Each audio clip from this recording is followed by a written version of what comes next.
Tofi, oui, c'est un tophus. Tophus, qu'est-ce que ça veut dire? C'est le nom qu'on donne pour désigner les dépôts extracellulaires de un mélange de cristaux durables de sodium, de cellules qui les ont boulottées, des macrophages, de dépôts de protéines, et ça donne des espèces d'amas amorphes, jaunâtres. Quand ils sont sous la peau, on peut des fois les voir par transparence. Quand ils sont plus profonds, on ne les voit pas. Là, dans le cas présent, c'est un tophus de localisation très typique au niveau du tendon patellaire. Ça peut être également très fréquemment retrouvé au niveau des genoux, dans les tendons quadricipitaux.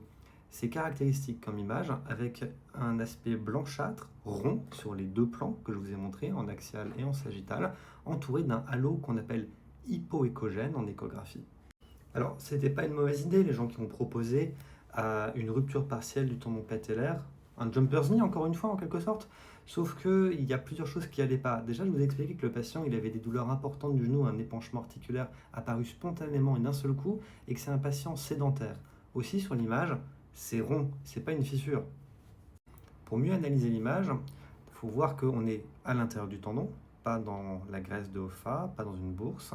On est proche de son insertion et on a un truc qui est blanc avec des petits points plus blancs, un piqueté hyper-échogène, c'est le terme en échographie pour désigner ce qui est blanc, entouré d'un halo hypoéchogène qui correspond à l'inflammation chronique liée à la présence du dépôt.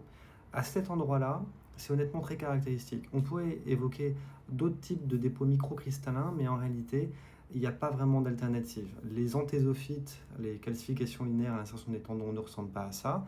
Les dépôts d'hydroxyapatite sont beaucoup plus denses et bloquent complètement les ultrasons, alors que là, au contraire, on voit un espèce de renforcement postérieur. Les dépôts de pyrophosphate de calcium ne forment pas des gros amarrons comme ça.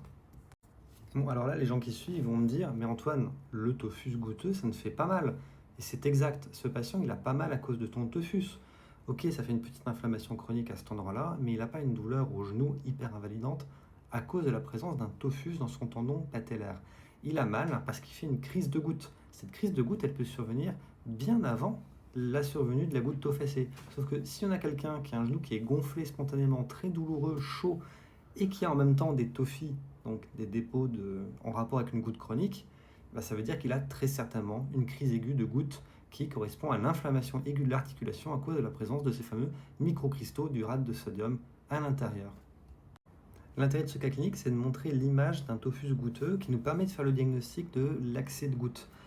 Le truc, c'est qu'on n'a pas forcément besoin d'avoir des tophies pour avoir des accès de goutte, mais il faut comprendre aussi que l'aspect en radio de quelqu'un qui a une première crise de goutte et qui n'a pas donc de tophie, eh bien, il sera pratiquement parfaitement normal.